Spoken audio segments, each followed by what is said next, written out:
a luminary in the business, a third generation of the global and renowned Bich company, a corporation that operates in all 7 continents, over 160 countries in the world, and in most of those countries is a household name. Billions of people use their products every single day. You have to imagine that not even a company like Google has the reach into the markets and countries like Bich does. Their products range from their most popular, such as the razor, lighter, and pens, of course. And also they are in the business of temporary ink. They also have a sustainable notebook business, and also are in the B2B, collaborating with in the shaving industry for collaborations. So please give a warm welcome for the CEO and Chairman, Gonzalve Bich.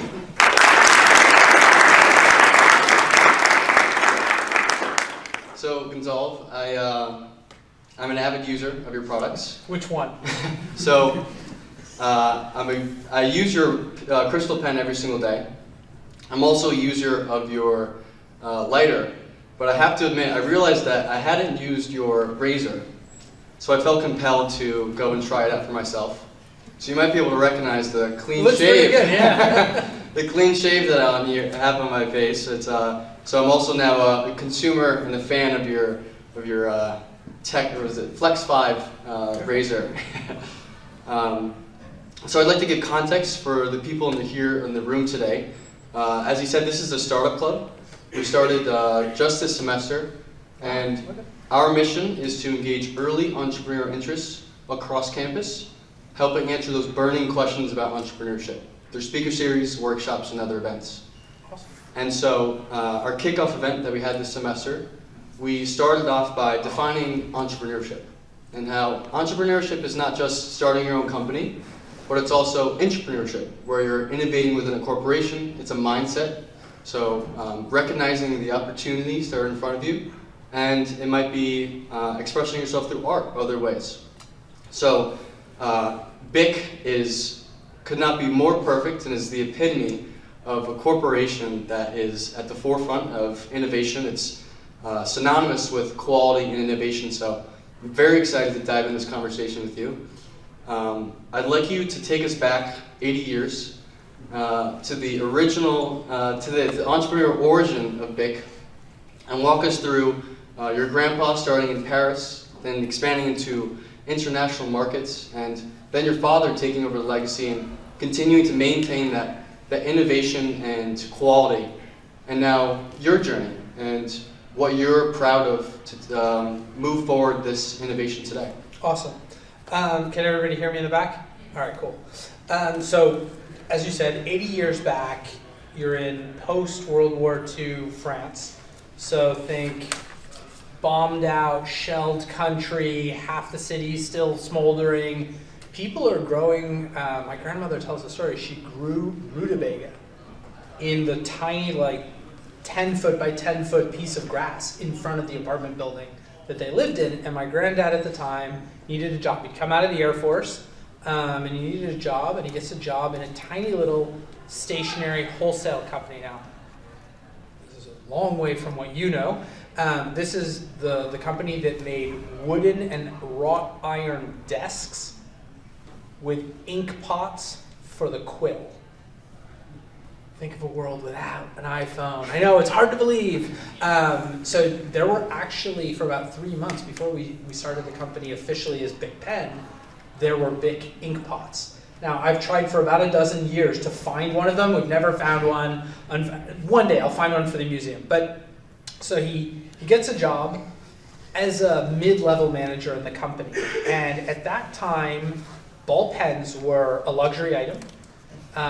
Only produced in a couple of parts, mostly in the UK and the US, and they were very poor quality. So fountain pen was the main product, and not a very democratic product. So maybe in France, 5% of people could afford a pen. The rest would use graphite pencil.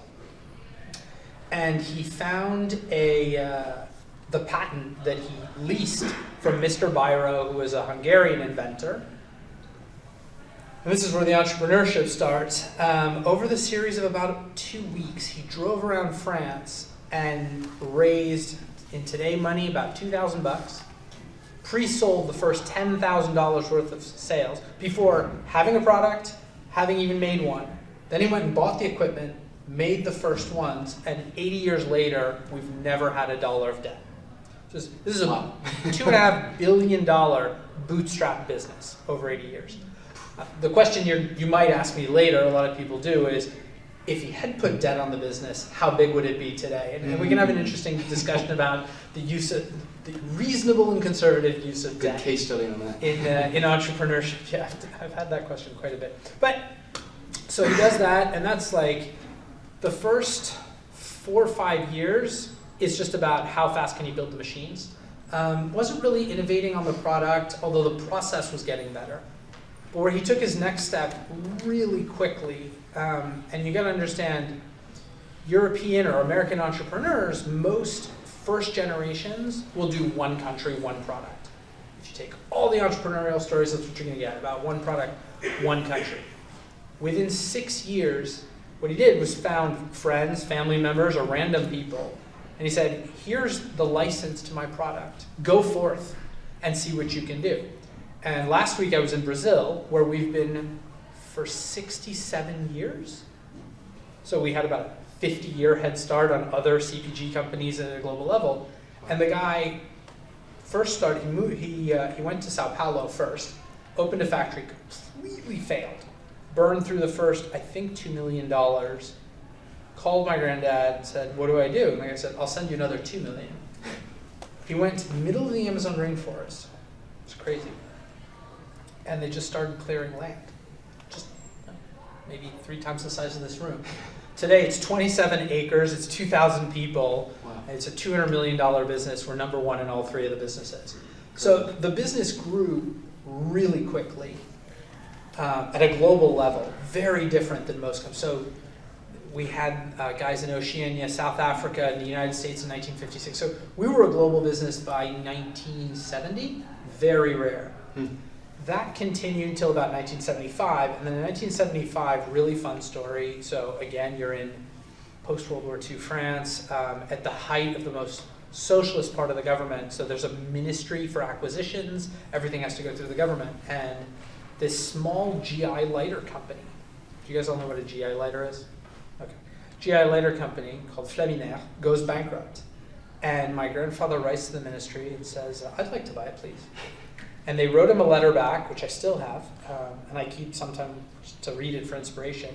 And it says, Dear sir, you are not and will never be capable of running a lighter company. Never piss off an entrepreneur. He took all the profits from the stationery business, bought the other lighter company, and today we sell 2 billion lighters globally, and are by far the number 1 branded lighter business in the world. And then a couple of years later, did a joint venture acquisition with 2 Greek brothers that is what is Bich today. That took about 20 years to go from the initial JV to close. So my grandfather built that business. He turned over the reins to my dad in 92. Now 92 Bich, it's a global household name. We're making 2 billion products a year for about $1.2 billion. And my dad went from highly entrepreneurial to what you would call captain of industry. So this is process, it's structure, it's some system, not a lot of systems, but some systems. More than anything, it's like turning the circle that doesn't fit into any square into the square. And he spent 25 years doing that, 20 years doing that. We opened and closed countries, we got into a lot of businesses, we closed businesses. We continued buying some, so we bought Whiteout that you would know here in the US, Tipex, which is the European equivalent of Whiteout. Then we started doing businesses and acquiring them that weren't as successful. We bought a pantyhose company called Dim that we then sold to what was Sara Lee and is now Playtex, for those who know the business. Still does really well, but it didn't fit into our portfolio. We bought a sport business that I ended up divesting a few years ago. So you're the waterboard. We were the number 1 surfboard company in the world, which is great. we made 60,000 surfboards, 70,000 windsurfers in the world. And here's the problem with that when you run a big company. The sales report I would get every week, the unit of measure is 1 million. So their report was just 0 across the page. So it was too small. It's a good, it's not core, it's not strategic. We should have divested it much earlier.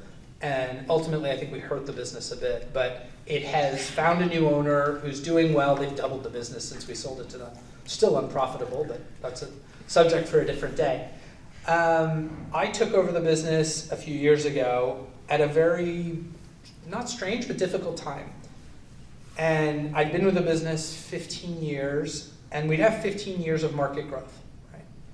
And you could see the numbers, it was good, but it was starting to slow down. And we kind of didn't want to admit that it was slowing down for a simple reason that for the decade prior, every year we would look at the numbers and it can't keep growing, it can't keep growing, it can't keep growing. Well, it did. And in one 6-month period, all 3 of the businesses turned south.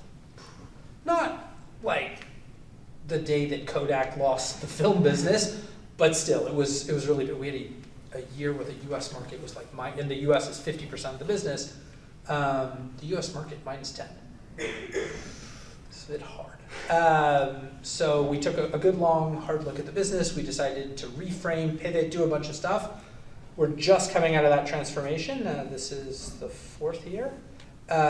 We've grown the business $700 million since then. So we're back into the growth trajectory. We're growing about, I can't talk too much because I report earnings next week and it's a publicly traded company. But I can tell you last year we grew about 9% if you take all the parts of the business. If you exclude hyperinflationary Argentina, you're down to about 4, which is still 5 to 6 points more than any of the markets we play in. So we're gaining share, we're growing the business. But the challenge in front of me is to reinvent the business because we've been in the same 3 businesses since 1970 something. It's time to do different things. So we bought the tattoo company, which was really fun and interesting, and is turning out to be very different than what we thought it was going to be, but it's okay. And that sustainable notebook company as well, that's doing quite well. That's based up in Boston. It's really interesting. But what's in front of me for the next few years is, hey, what are the next big meaty businesses to add $1 billion, another 1, 2, 3, get to about 5 billion, then you're much more resilient. Today, at 2.5, it's still a bit of a startup. We still have some of the startup problems. To give you an idea, the biggest business unit is here in the US, so think of it in dollar terms, it's $1 billion business. The next one down is Brazil, where I was last week, 200, then France, 150, Mexico, 100, and you start trailing off very fast. You're down into $10 million businesses. And then you get down to 1 or 2. Zambia, Sri Lanka, $1-2 billion. So within a business like us, you still do have these pockets of 5 people in an office in Lusaka who call Paris where there's 1,000 of us. So it's really cool. Very interesting. And I understand that you have 10,000 employees across the world. 15. 15, okay, I was incorrect on that. 15,000, but 70% of them are in research and development. Is that? No. Total R&D. So out of the 15,000, you have about, it goes up and down because of back to school prep, but let's call it about 2/3 are in manufacturing somewhere in the world. Okay. Maybe actually a little bit more than that right now because we still have some big Indian footprint. R&D between Athens, France, Mexico, Brazil, about 1,000. So it's still a big R&D shop. And so there'll be metallurgy, plasturgy, chemistry. We have a soap division because of the shave business, gases for the lighter business, and then, which is what our specialty, because you may think of us as a high-tech manufacturing business, but really we're a high-speed assembly business. So to give you an idea, we make about 280 million parts a day at 1 micron tolerance, which is 1/80th the width of your hair, and we assemble those with less than 1% of 1% scrap rate. So this is like the level of precision that NASA strives for type stuff. And that's what we do 365 days a year. Very interesting.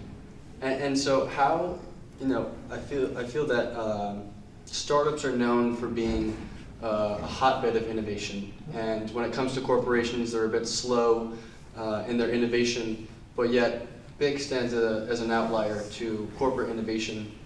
How do you foster an environment of not only engaging people to speak out, to be entrepreneurial and creative, but also then to act on that? How would you, as an employee working at Bich, what's an example that you can tell us of how that would work? So when my grandfather listed the company in 1972 on the public stock market, he wrote a letter to his shareholders. And the guy was a bit of a poet. And so he writes them this one-page letter, and it outlines his 3 principles of business, one of which is his perception and philosophy of risk, which goes to your innovation question. And he said, the best way to deal with risk is to make sure that you have the finances, that whatever the risk is, it can't bankrupt you, and you metaphorically take the check, rip it up, and take the risk anyway. And that's still the philosophy we have today. Now, we put a little bit more structure and KPI and edge to that, but ultimately, you foster innovation by making it safe for people to take risk. You foster innovation by rewarding those who do take the risk, even if they fail, irrespective if they fail. And actually, we were having a discussion with my team 2 weeks ago. I brought my leadership team together. We were in Seville, and we want to replicate something that you guys can tell me if it's a good idea. I saw this from another company, and they had the Best Mistake Award. And so they give out once a quarter for it's not about making the best mistake, it's who can recover from it. And so it will bring these tiny examples from all, the bottom of the organization up to leadership.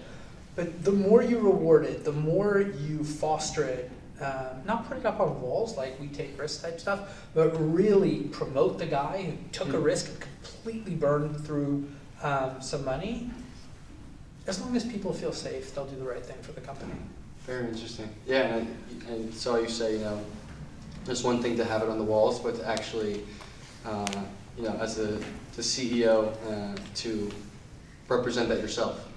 And so, like I said, for the people in the audience, we have a lot of aspiring entrepreneurs. Can you give an example of someone who, an example of a success story, or I guess maybe a failure or a success, whichever one, of someone who went to try to innovate within a corporation, within Bich? Within Bich? I think it'd be cool to hear, what it's like to be able to innovate, not just as a startup, but then also within a corporation. Well, I can talk about this one because it's public. Now, a little bit over a decade ago, so when fuel cells were touted as it was going to change the world, right? That has since completely gone away. But we were all going to have like jetpacks. And those jetpacks were going to be pressurized gas. So somebody at Bich was like, well, if anybody knows how to deal with pressurized gas, it's us, because of our lighter business. We make 2 billion of them a year. We know how to do this. We are the ones who write, like, when the FAA needs to know what to accept on a plane and stuff for pressurized gas, we're the ones they call. Please do not beat up on me if somebody ever took your lighter away at JFK or LaGuardia. It's not my fault. That's TSA. But so we started an R&D project on fuel cell, which was to power not cars, but there was a military application, and most of it was consumer electronics. Like, how can we power your iPhone? And it started out with 500 grand and like 3 guys in a basement. It grew to a $100 million project. And we burned through let's call it $100 million. And we shut it down and never made $1. And that person was promoted 3 times since then. He's still with the business, still doing really, really well. And we said, like, you tried, you took a huge risk. We ended up buying like 2-3 companies along the way. It was a great learning experience. We took some of the tech, we put it into lighter, but we tried, we failed, it's okay.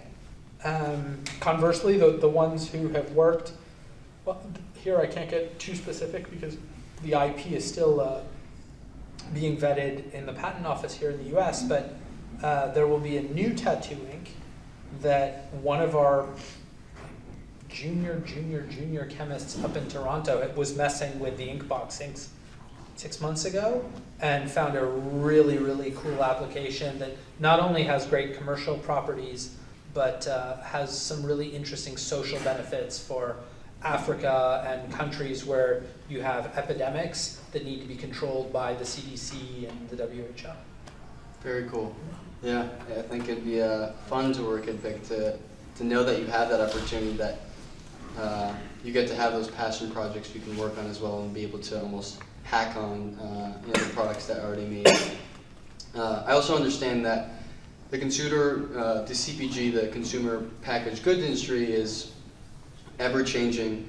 Consumer preferences, behaviors, the retail trends, market dynamics is ever-changing. So you want to be able to stay at the forefront of that and be able to make sure that there's not smaller competitors going and moving before a large corporation is big.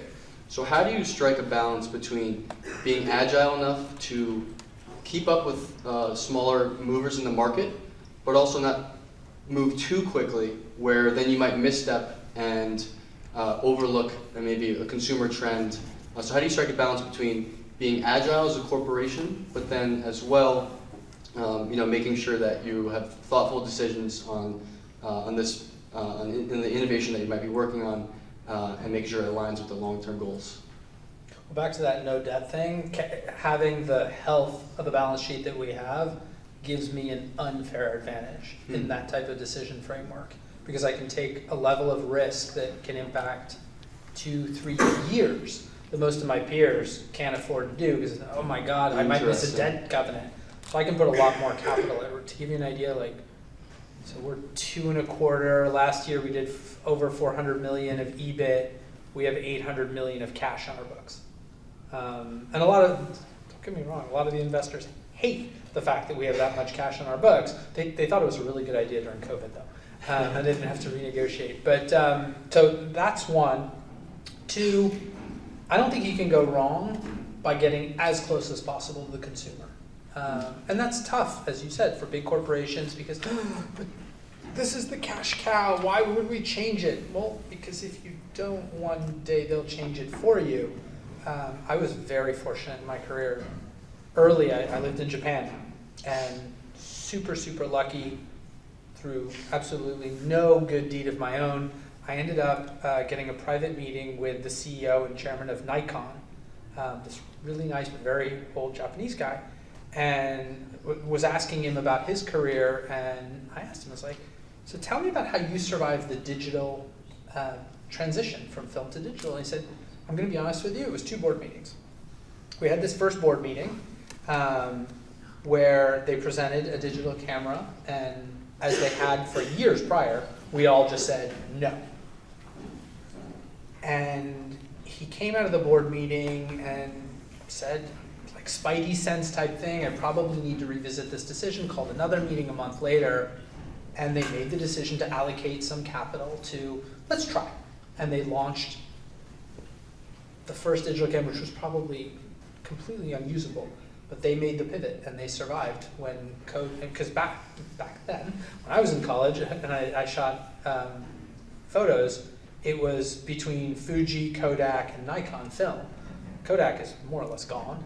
They still have their X-ray business, but they're a far cry from what they were. And Nikon made the turn, and with Canon, they won completely. Take risks, but measured risks. Very interesting. And so,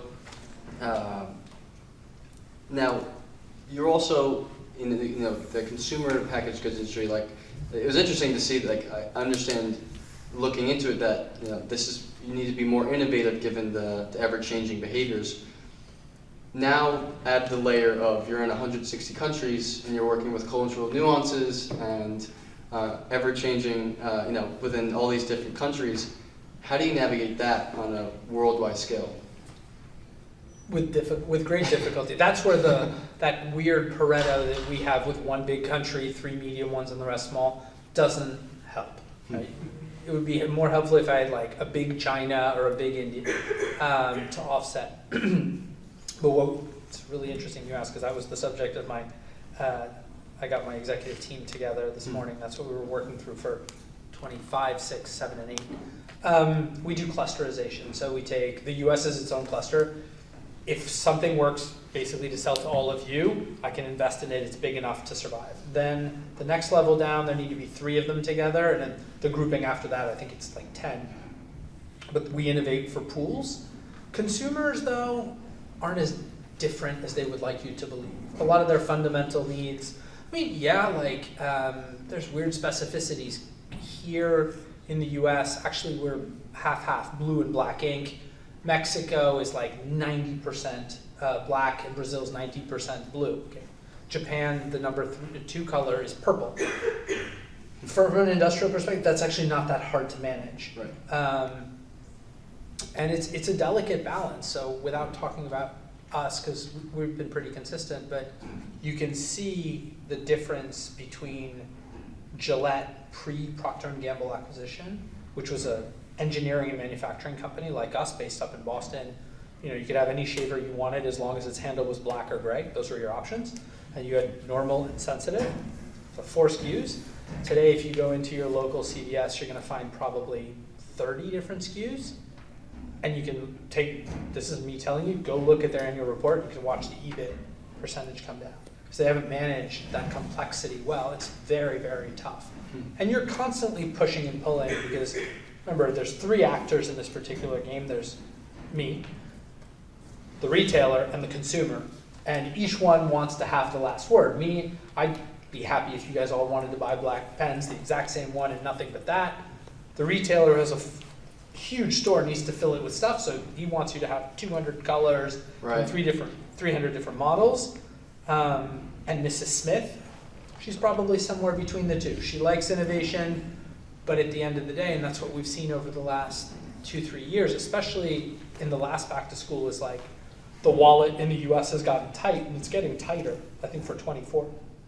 Mrs. Smith, with the election coming, is going to be very frugal. Mrs. Smith goes back to what she knows, right? So all those like new fancy pens that we made, she's just buying Crystal, which is great because my profit margin on Crystal is better than anything else. Fine, good job, Mrs. Smith. I have to sell a lot of Crystal though. But those are the nuances, and you're constantly finding the equilibrium.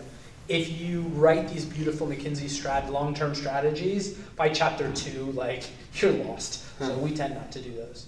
Interesting. Yeah, I was actually going to ask you about, so I read an article on Boston Consulting Group, and they were talking about how consumer packaged goods maintain their leadership in companies. And one is to commit to and cultivate innovation related to talent disciplines.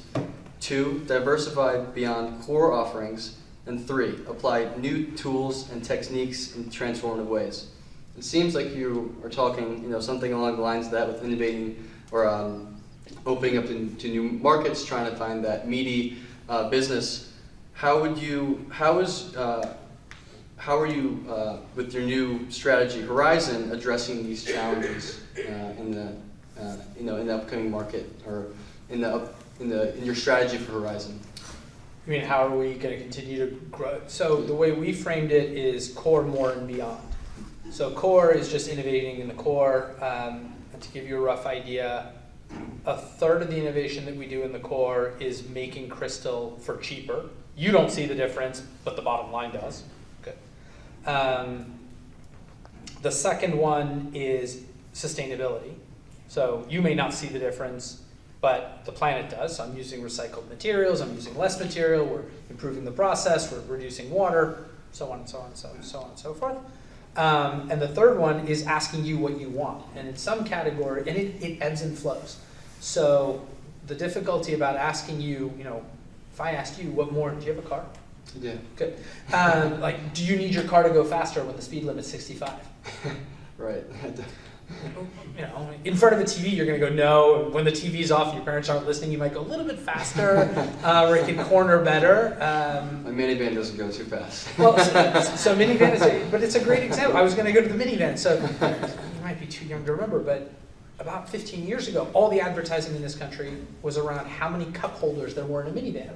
Because you had to sell, Mrs. Smith again, that feature, and that it's super fluid. It depends on a lot of stuff that's on TV or in pop culture. And as much as people love to make fun of this thing, I've got a team that does nothing but work with Pantone, the color guys. And so we're constantly, okay, the blue needs to be a little bit more like this, the pink a little bit more like that, and you can literally see sales move. Not 10%, but 1 or 2. Wow. So that's core. More is, okay, I get into the highlighter business, or I get into the ruler business. These are fake. We have a highlighter and a ruler business, but you can make an argument. So internally we have this debate about whether tattoo is more or beyond. Beyond is Bich getting into, I don't know, eyeglasses, toothbrushes. I'll give you the examples that everybody gives us, so I'm not giving anything away. But really far away. Branded or unbranded, by the way. And then more somewhere in the middle. And tattoo's kind of in the middle, because it's ink, so we know how to do that. We've been doing it for 80 years. But it's ink in the skin, so that's been new and fun. At the end of the day, I was interviewing somebody yesterday from another CPG company 5 times our size, who's in charge of doing exactly what you're talking about. And I asked him, well, how big is your department? Me. Okay. And how long have you been doing this? 15 years. Okay. How many acquisitions have you done over 15 years? 25. What's your strike rate? 50%. Do you think you're good at your job? Yeah. 50% is about as good as it gets. And that's the hard part for you to understand, and for you as entrepreneurs. If you fail 1 out of every 2 times that you try and do something, you're going to be kept at a company for 15 years. So that's superstar status. You're probably going to bat 1 out of 5, 1 out of 10 at the beginning, and that's totally okay. Very interesting. And I think, it's fail fast and often. Yeah, fail fast and often, exactly. And I think it's a good transition into your role at Enactus. So talking about entrepreneurship, about social entrepreneurship. So you're a chair for as a nonprofit across 6 continents. Can you tell us, I'll say the mission, but can you tell us, given the aspiring entrepreneurs in the room here today, what advice would you offer for them, to be able to make a difference with entrepreneurship? So, for those who don't know, Enactus is the world's largest network of students in university who work on social entrepreneurship projects. So you need to do good and well at the same time. Pick a cause. We do a lot of plastic, water, social reinsertion, ag projects all over the world. And there are teams, like you said, really, right now it's on 6 continents, but the thing I'm pushing the organization to do is to go and come off the campus model, because we have kids calling us from all over the world saying, I don't have a team on my campus. Can I join another campus, or can we make these virtual campuses? And with the tech today, I don't see why we can't do that. So I'd like to get from 50,000, 75,000 million and then go to the next thing. But a lot of these students struggle. They come at it from one of 2 lenses, right? So they come at it from either I want to make money lens, but I recognize that in today's world, it's much harder to make money if I don't have a social purpose. It's harder to sell it, especially to the current generations of consumers. Or they come at it from, I want to change the world, but no one's going to give me money to do it, so I may as well make money, and it's a self-fulfilling. Both work. We have not actually seen a higher level of success from either end of the spectrum. There's not a better, there's no higher fail rate or success rate. And they present equally well and equally compellingly. What's incredible is you'll have these teams on startup campuses of teams like 20 kids. Then you get to what is the biggest system here in the US, which is BYU Hawaii. And BYU Hawaii is 750 kids on campus. They have an operating budget in the millions of dollars. It is run like a corporation. They've won the World Cup 3 times in 10 years. They're very, very good at what they do. And they're operating projects all over the world.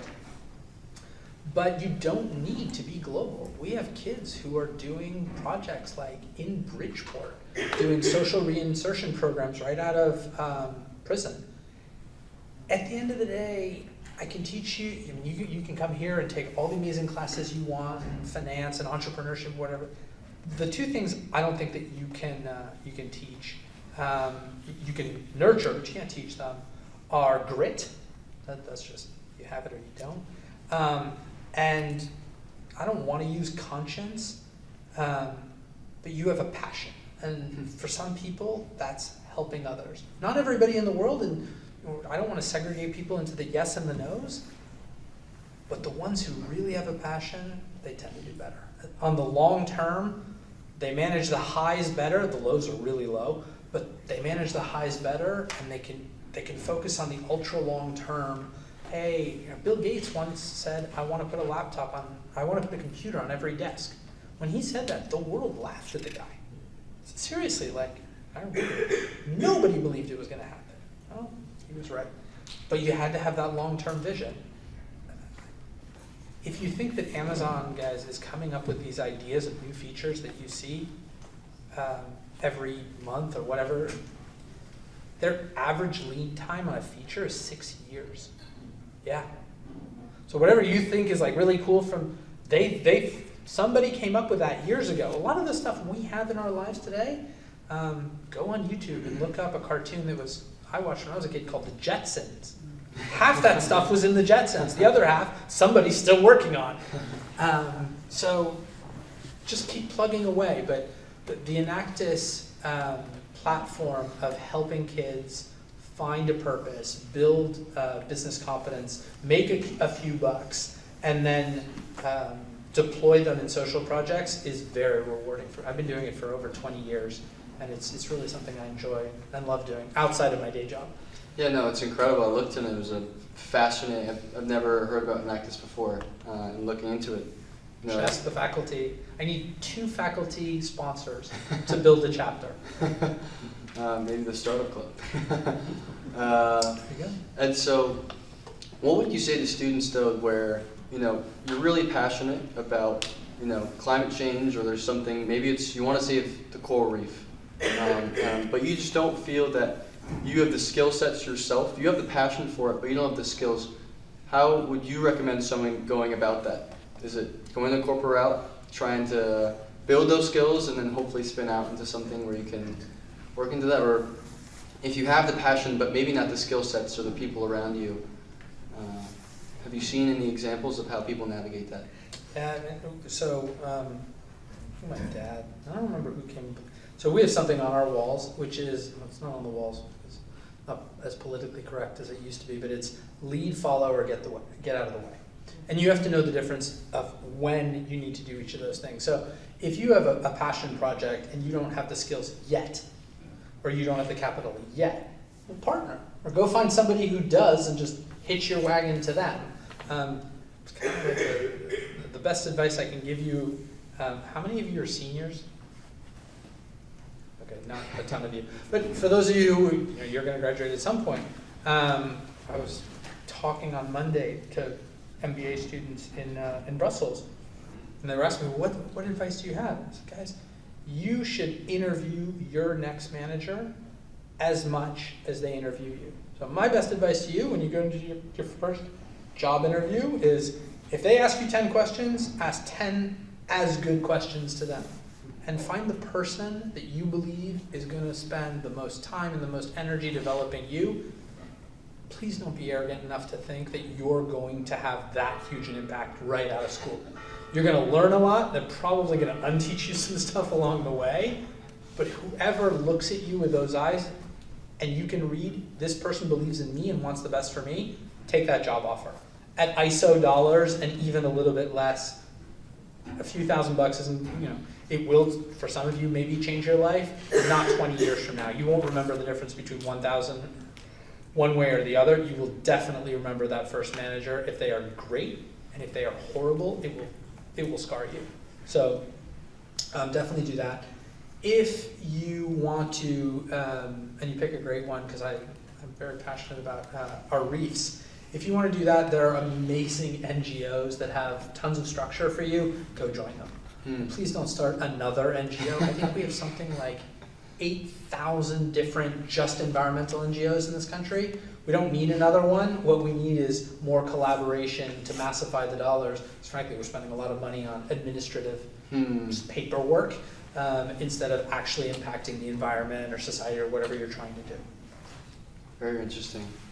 And my last question would be, so I know that you studied history at Harvard in your undergrad, and what I find interesting is that now I'm a senior, raise my hand, and so now towards the, as you know, this is a Jesuit university, so our education is interdisciplinary, and you know, we're not just studying business, but we're also studying philosophy, history, science, you name it, and so I think now towards the end of my years, I much more appreciate my history classes and my philosophy and take it much more seriously, but just to raise your hands in the room if you're a freshman.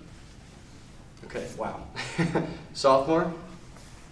Okay, juniors? So these are freshmen and sophomores that are sitting in front of you. How has your studies of history influenced the way that you approach your decision making and also the complex world of business?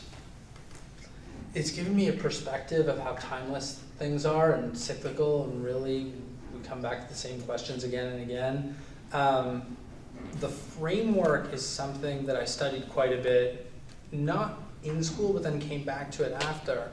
And the best advice I can give is, you know, you go and you find that hero in your life somewhere in history, and you find out how it's a delicate balance between, we live in a world where, I was telling, so my daughter was in the front row here, and I was trying to explain to her, you know, when I was her age, the limit of my knowledge was called the Encyclopedia Britannica. I remember the damn thing. It was in one of my brother's closets, A to Z, and basically if that didn't have the answer, then it was schlepping to the public library, which nobody wanted to do. So that was the limit of my knowledge. You guys can know anything. And there is no limit anymore to what you can know. It's absolutely incredible, which is amazing, but paralyzing, because you can find somebody who believes black, white, gray, purple, blue, and then you're lost. Well, who am I supposed to follow? I like Woodrow Wilson's format. So Woodrow Wilson's decision-making process was spend 30% of your time writing the problem down into one sentence or 2 sentences or less. I like 1 sentence. Another 30% gathering data and expertise. Then he would formulate a first hypothesis, go ask 2 or 3 and no more of his most trusted advisor, and then he would spend all of his energy on implementing it. And I think that's where a lot of people get exhausted. They spend all their energy trying to figure out what the right answer is. They got no energy left to implement it. I want to find out who I want to be when I grow up, and you spend tons of time trying to figure that out. There's no answer, by the way. And then once you've got it, I want to be this, you're completely out of energy to go and take that first really important step, find that first very important mentor who's going to help you build the energy. So that's the balance that I found through my history classes. Very interesting. Thank you for your time. I want to open up the floor to Q&A to anyone in the audience that has a question.